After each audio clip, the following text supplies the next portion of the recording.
నమస్తే madam. Driver కావాలంట కదా, దుర్గ పంపించింది. అరే నువ్వా? అవును మేడం. నా లెక్క డ్రైవింగ్ చేయలేరు మేడం, ఒక్క నేను తప్ప.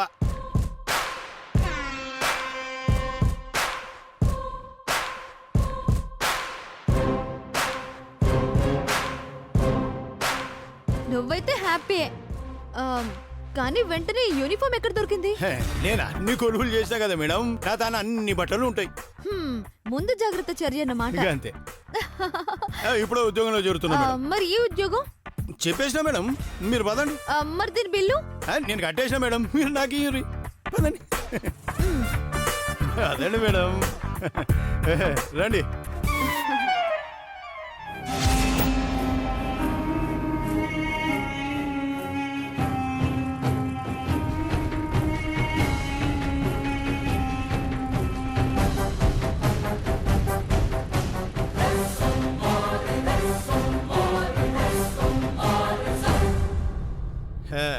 నా డ్రైవింగ్ ఎట్లుంది మేడం? డ్రైవింగ్ లాగే ఉంది, స్విమ్మింగ్ లా లేదు.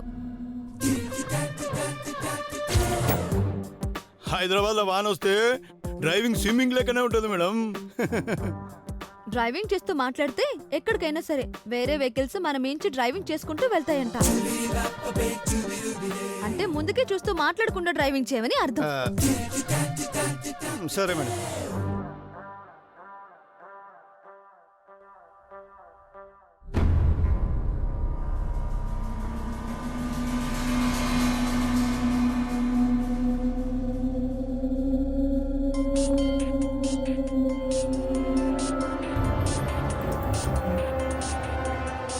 వీడా అదా?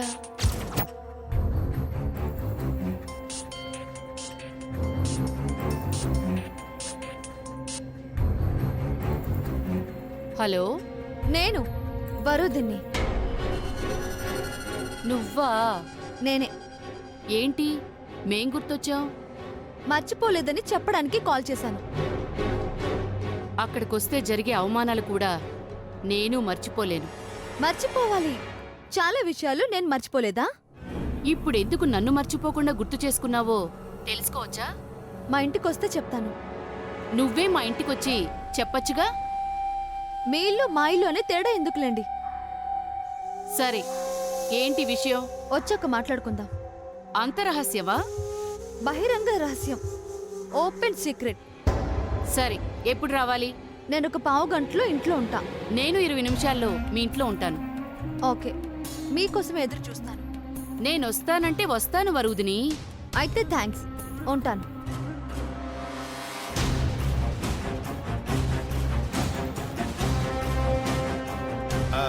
మేడం 15 మినిట్లు ఇంట్లో ఉంటా అన్నారు. మనం ఓనికైనా అర్ధగంట అవుతుంది కదా మేడం? అవునా? ఏవో గుర్తు లేక అన్నానులే. అమ్మా, అలాంటి వాళ్ళది నిజమైన ప్రేమ కాదు, అది వ్యామోహం. ఎగ్జాక్ట్లీ చిన్నత్త. నిజంగా ప్రేమించుకున్న వాళ్ళు అలా చేయరు.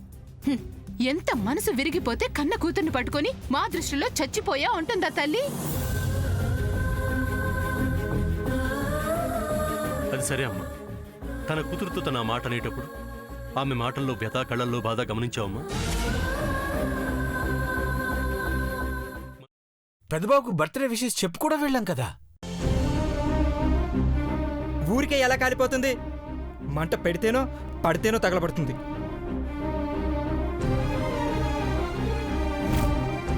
కరెక్ట్ చిన్నబాబు, నీకొచ్చినట్టే నాకు డౌట్ వచ్చింది. పార్వతే షర్టును తగలబెట్టిందనుకుంటా.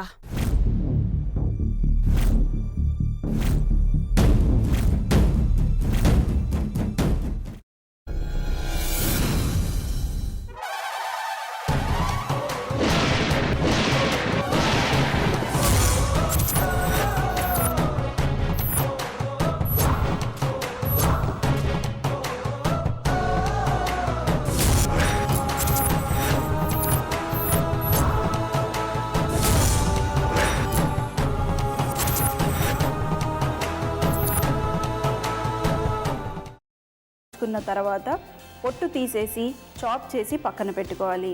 ఒక ప్యాన్లో కొద్దిగా నూనె వేడి చేసి అందులో ఆవాలు, మినప్పప్పు, శనగపప్పు, కరివేపాకు, సన్నగా తరిగి పెట్టుకున్న ఉల్లిపాయలు వేసుకుని 1 నిమిషం పాటు వేయించుకోవాలి. ఆ తర్వాత కాల్చి కట్ చేసి పెట్టుకున్న వంకాయని కూడా అందులో వేసుకుని బాగా మిక్స్ చేసి బౌల్లోకి ట్రాన్స్ఫర్ చేసుకుని అందులో తగినంత చిక్కటి పెరుగు లేదా పల్చటి పెరుగు వేసుకుని మిక్స్ చేసి అన్నంతో కానివ్వండి, చపాతీతో కానివ్వండి సర్వ్ చేసినా చాలా బాగుంటుంది.